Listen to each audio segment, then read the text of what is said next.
بسم اللہ الرحمن الرحیم. وعن ابی موسى الاشعری قال رسول اللہ صلی اللہ علیہ وسلم اثنان فما فوقہما جماعت. حضرت ابو موسیٰ اشعری رضی اللہ تعالی عنہ سے روایت ہے، انہوں نے کہا کہ رسول اللہ صلی اللہ تعالی علیہ وسلم نے فرمایا کہ دو آدمی یا دو سے زائد ہیں، دو ہوں یا دو سے زائد ہوں، کیا ہے؟ جماعت ہے.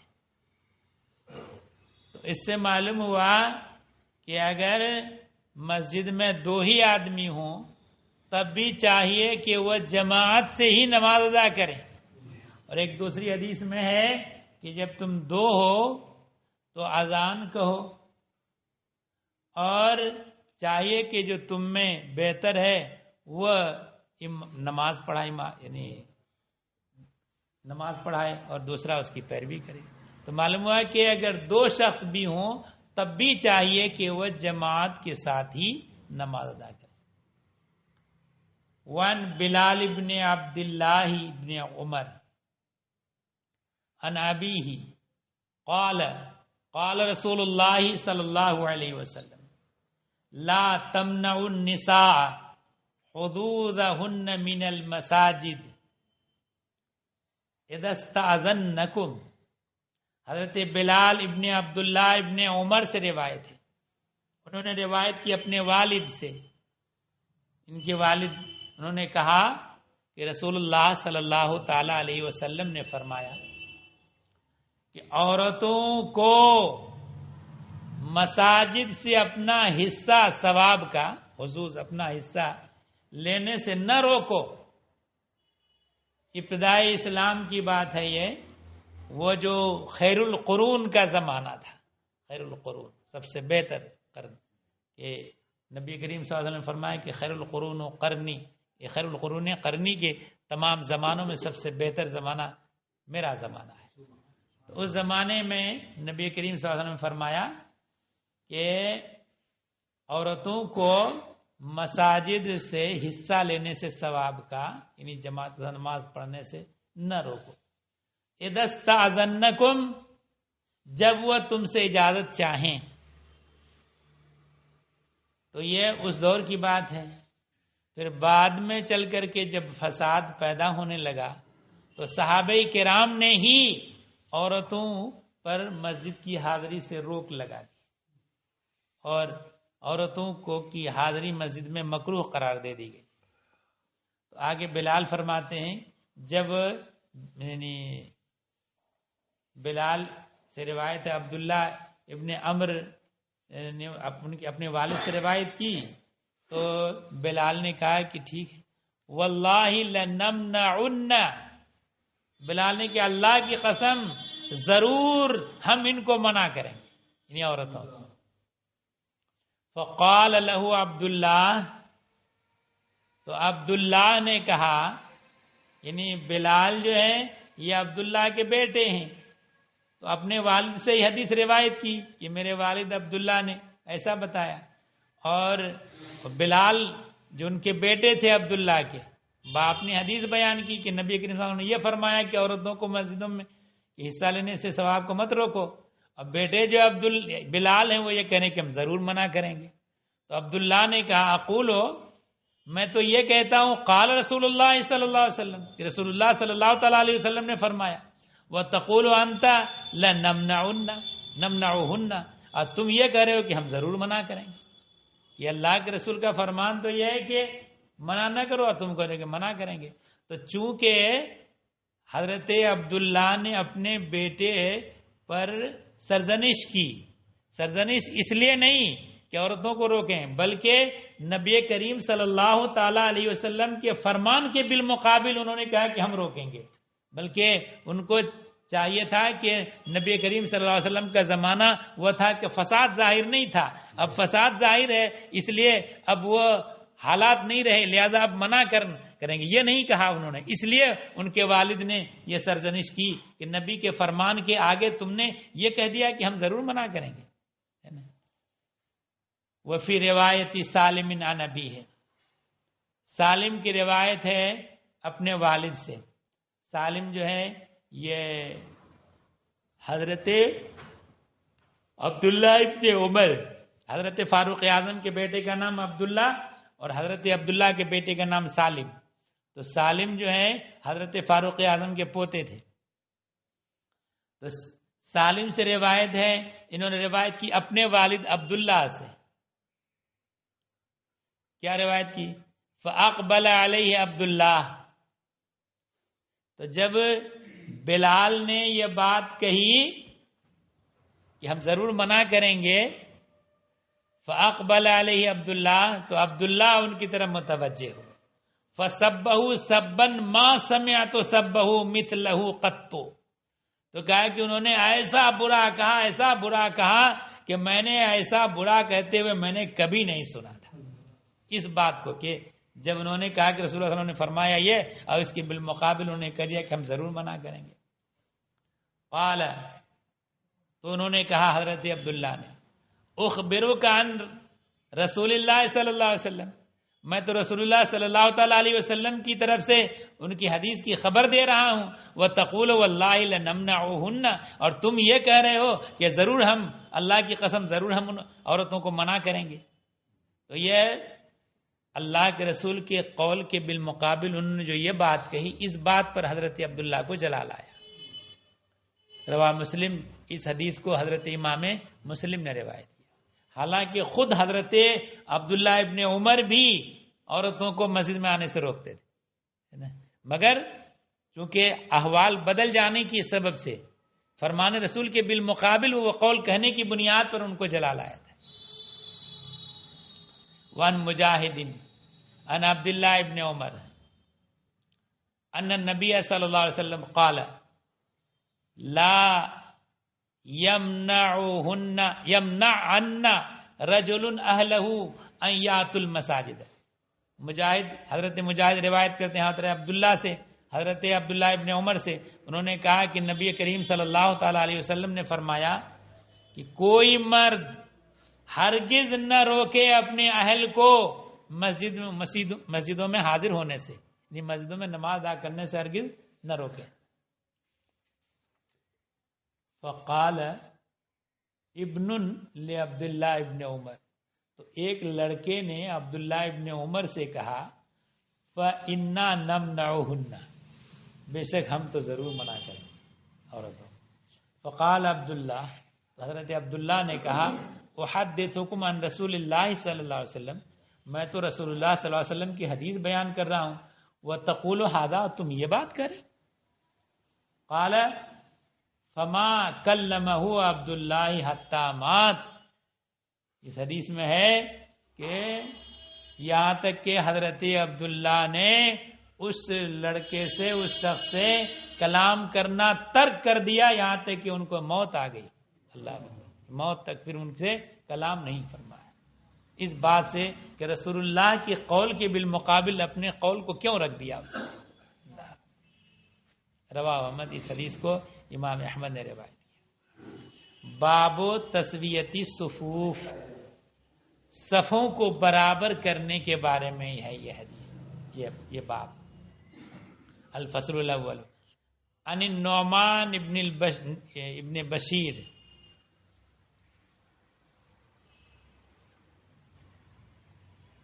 اور نعمان ابن بشیر جو ہیں یہ بہت چھوٹے ہی تھے، اسی وقت مسلمان ہو گئے تھے، اور ان کے والدین جو ہیں یعنی بشیر، ان کو صحابیت حاصل ہے، یعنی صحابی رسول تھے. قال کان رسول اللہ صلی اللہ علیہ وسلم یسوی صفوفنا، کہ نبی کریم صلی اللہ تعالی علیہ وسلم ہماری صفوں کو سیدھی کرتے، حتی کانما یسوی بہل قداح، جس طرح سے گویا کہ وہ قداح کو سیدھا کر رہے ہوں. قداح قدح کی جمع ہے، قدح کی جمع. قدح کہتے ہیں اس لکڑی کو جس میں تیر بنایا جاتا ہے. تو تیر بنانے کے لیے آگے اس کے لوہے کی ایک انی لگتی ہے، اور وہ بھی کانٹے بنے ہوتے ہیں اس میں کہ اندر گھس کے پھر پھنس جاتی، جلدی نکلتی نہیں، اور پیچھے کی طرف وہ پر لگائے جاتے ہیں. دیکھا ہوگا، ہو سکتا ہے تیر آپ لوگوں نے، ہے نا، بہار کے کچھ علاقے میں اب بھی تیر چلانے والے لوگ موجود ہیں. سنتھال ایک قوم ہے وہاں، وہ تیر چلانے میں ماہر ہیں وہ لوگ، اور اب بھی تیر سے شکار کرتے ہیں جانوروں کا. تو وہ پر جو ہے تیر کو آگے سیدھا لے جانے میں شاید اس میں معاون ہوتا ہے، وہ پر لگا باندھا جاتا ہے. تو پہلے انی لوہے کی لگانے سے پہلے اور پر لگانے سے پہلے اس لکڑی کو سیدھا کیا جاتا ہے. ٹیڑھی ہوگی تو تیر چلائیں گے تو نشانہ میں نہیں، وہ نہیں جائے گا، ماریں گے ادھر تو وہ چلا جائے گا دوسری طرف. تو اس لیے اس لکڑی کو بالکل سیدھا پہلے کیا جاتا ہے، اس کے بعد پھر اس میں یہ انی لگائی جاتی، پر لگایا جاتا ہے. فرمایا کہ گویا کہ وہ قداح کو سیدھا کر رہے ہیں اس سے، جس طرح سے اس لکڑی کو سیدھا کیا جاتا ہے. حتی رعا انا قد عقلنا عنہ، یہاں تک کہ جب انہوں نے دیکھ لیا کہ ہم نے ان سے یہ بات سمجھ لی کہ نبی کریم صلی اللہ علیہ وسلم چاہتے کیا ہیں، کہ بالکل سب بالکل سیدھی رکھنا چاہتے ہیں. ثم خرج یوما، پھر ایک دن نکلے، فقام، کھڑے ہوئے، حتی کاد ان یکبر، یہاں تک کہ قریب تھا کہ اللہ اکبر کہتے.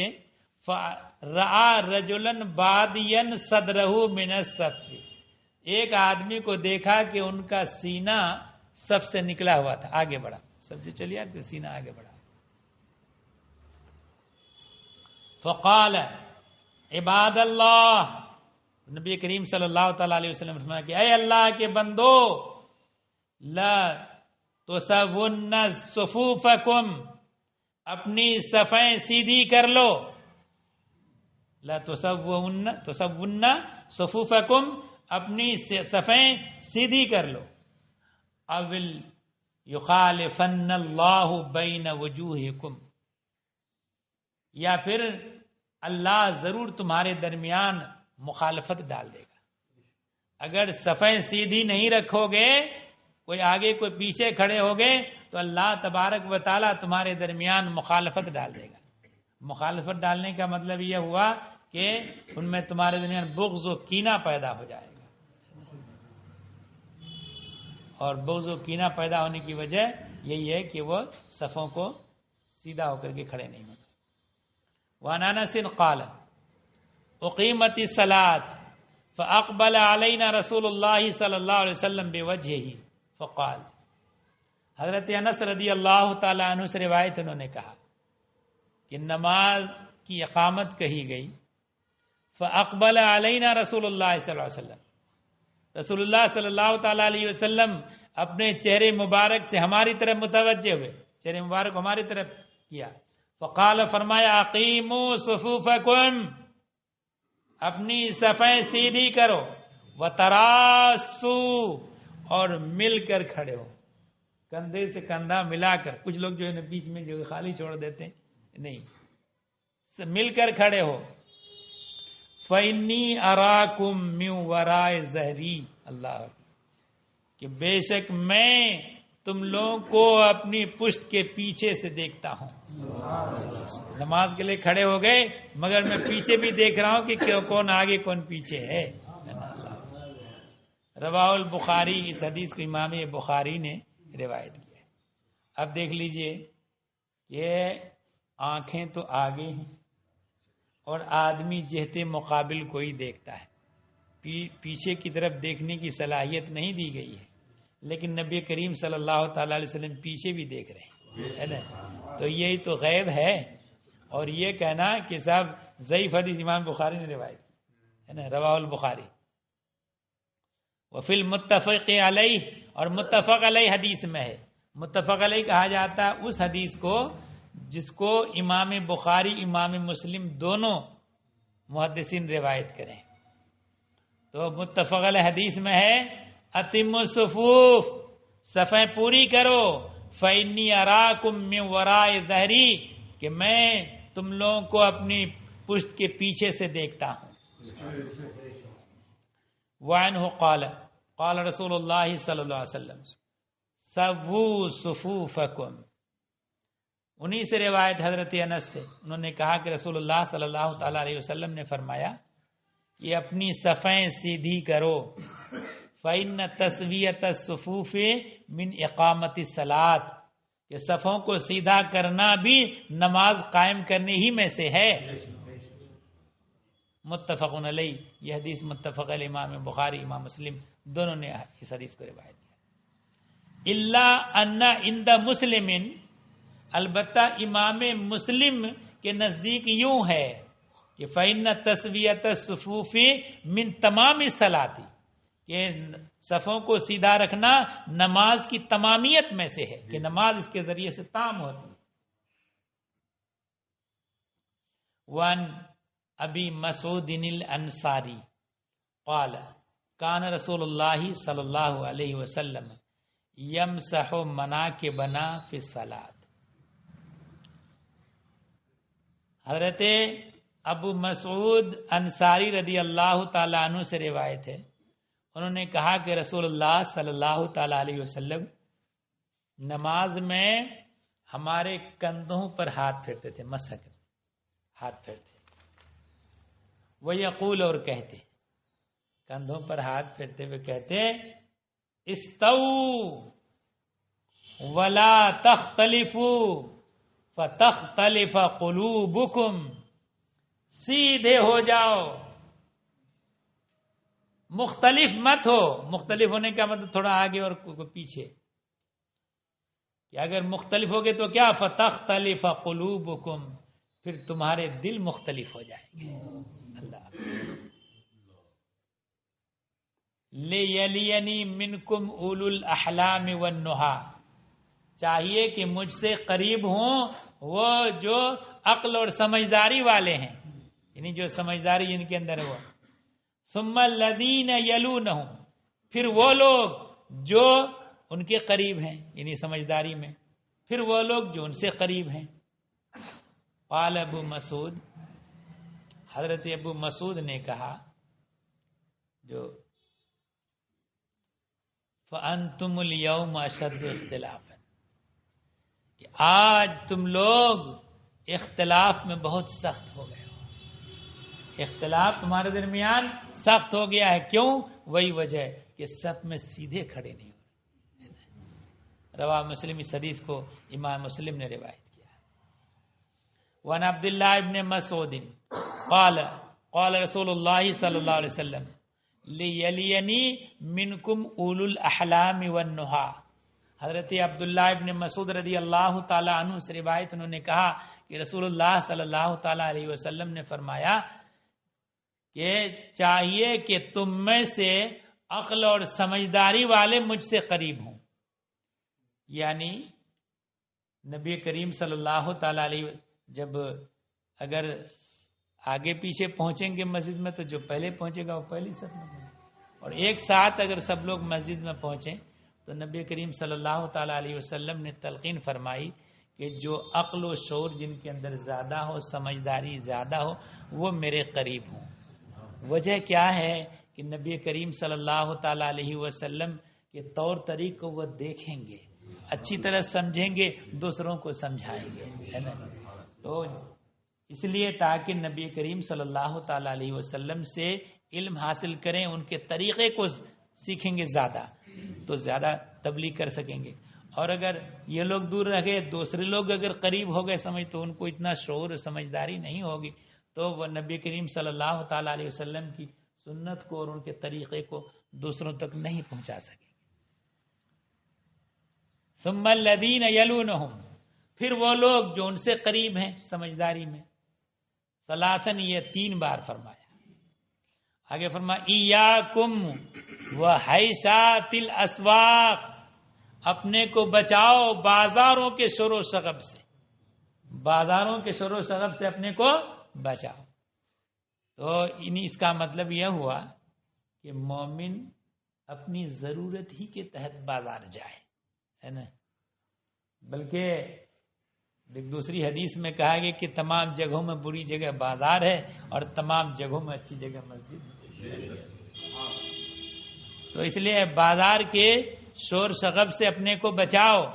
اور مسلم اس حدیث کو امام مسلم نے روایت. ونبی سعید الخدری قال رأى رسول اللہ صلی اللہ علیہ وسلم فی اصحابہ تأخرا.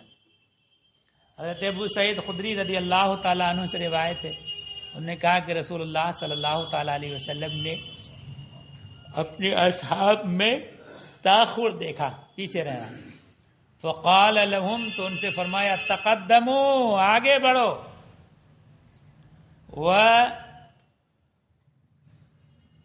وَأَتَمُّوا بِي، میری پیروی کرو. تم لوگ آگے بڑھو تو پیچھے رہنے کا مطلب یا تو سب میں پیچھے رہنا ہے، یا مراد یہ ہے کہ مجلس علم سے پیچھے رہنا ہے. نہیں تو تم لوگ پیچھے رہتے ہوئے دیکھا تو فرمایا کہ آگے بڑھو، وَأَتَمُّوا بِي، میری پیروی کرو. وَلْيَأْتَمَّ بِكُمْ مَنْ بَعْدَكُمْ، اور چاہیے کہ تمہاری پیروی کریں وہ لوگ جو تمہارے بعد ہیں، تمہارے بعد والے تمہاری پیروی کریں.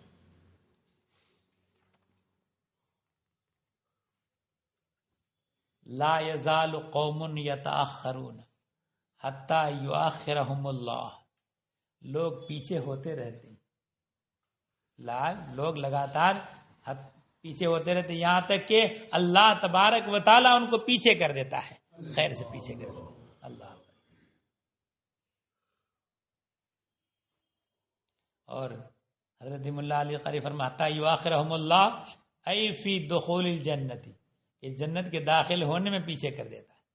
اور امام نووی کہتے ہیں ای من رحمتہ وادی میں فضل ہی ورفع المنزلۃ وعن العلم، کہ اللہ جب وہ بندہ پیچھے ہو جاتا ہے تو اللہ تبارک و تعالی اپنی رحمت سے اور اپنی عظیم فضل سے اور بلندی درجات سے اور علم سے اسے پیچھے کر دیتا ہے. وان جابر بن سمرہ قال خرج علینا رسول اللہ صلی اللہ علیہ وسلم فرآنا حلقا.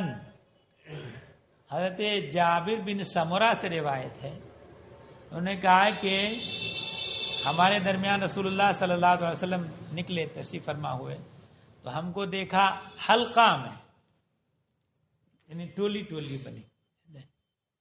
فقال ما لی اراکم عزین، کیا حال ہے کہ میں تم لوگوں کو ٹکڑیوں میں الگ الگ جماعتوں میں دیکھ رہا ہوں. ثم خرج علینا فقال، پھر ہمارے درمیان نکلے اور فرمایا اللہ تصفون کما تصف الملائکۃ عند ربہا، کہ تم لوگ ایسی صف بندی کیوں نہیں کرتے جیسی صف بندی فرشتے کرتے ہیں اللہ کی بارگاہ میں. فقلنا یا رسول اللہ وکیف تصف الملائکۃ عند ربہا، اے اللہ کے رسول فرشتے اپنی رب کی بارگاہ میں کیسی صف بندی کرتے ہیں. قال، رسول اللہ صلی اللہ تعالی علیہ وسلم نے فرمایا یتمون الصفوف الاولی، پہلی والی صفوں کو پورا کرتے ہیں. لوگوں کا طریقہ یہ دیکھا کہ اگلی صف میں سائڈ میں جگہ خالی ہے، پیچھے صف شروع کر دیتے ہیں. یہ منع ہے، جب تک پہلی صف مکمل نہ ہو دوسری شروع نہ کریں، اور جب تک دوسری پوری نہ ہو جائے تیسری شروع نہ کریں، ہے نا. اور اس کے لیے منع کیا گیا ہے. تو کہا کہ فرشتے کیسی صف بندی کرتے ہیں، تو کہا کہ پہلی والی صفوں کو پورا کرتے ہیں. وَيَتَرَاسُونَ فِي الصَّفِّ، اور صف میں مل کر کھڑے ہوتے ہیں، بیچ میں جگہ خالی نہیں رکھتے. وَعَنْ أَبِي هُرَيْرَةَ، یہ اس حدیث کو امام مسلم نے روایت کیا. وَعَنْ أَبِي هُرَيْرَةَ قَالَ قَالَ رسول اللہ صلی اللہ علیہ وسلم خیر صفوف الرجال اولها.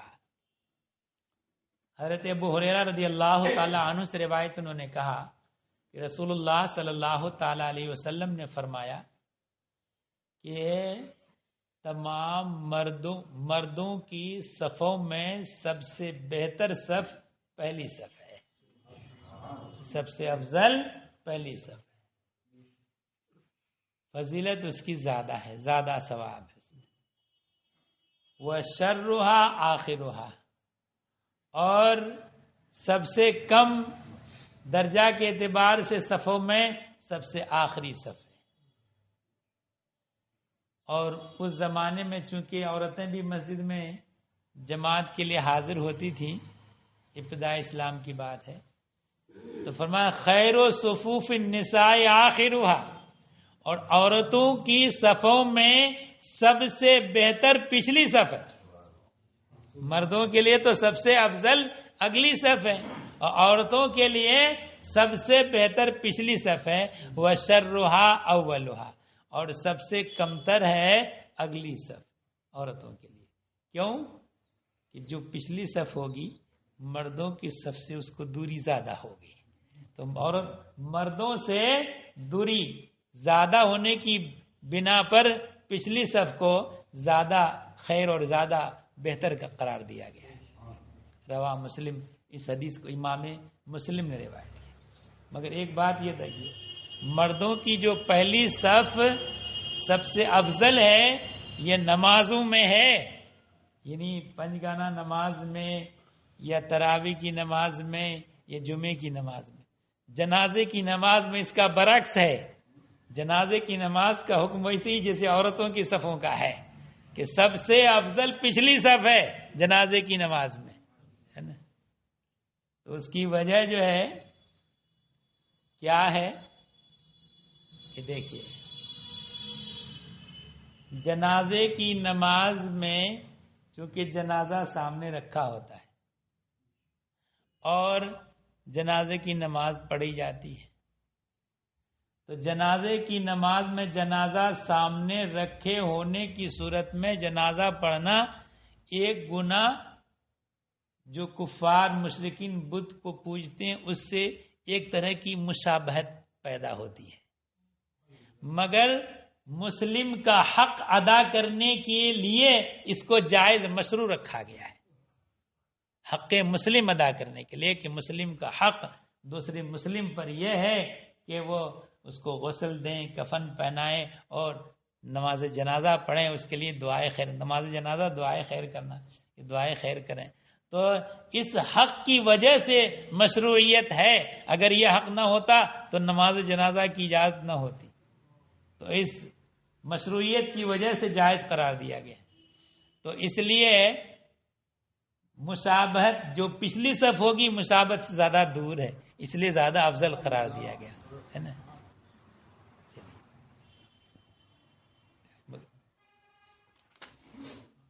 دوسرا باب شروع ہو رہا ہے۔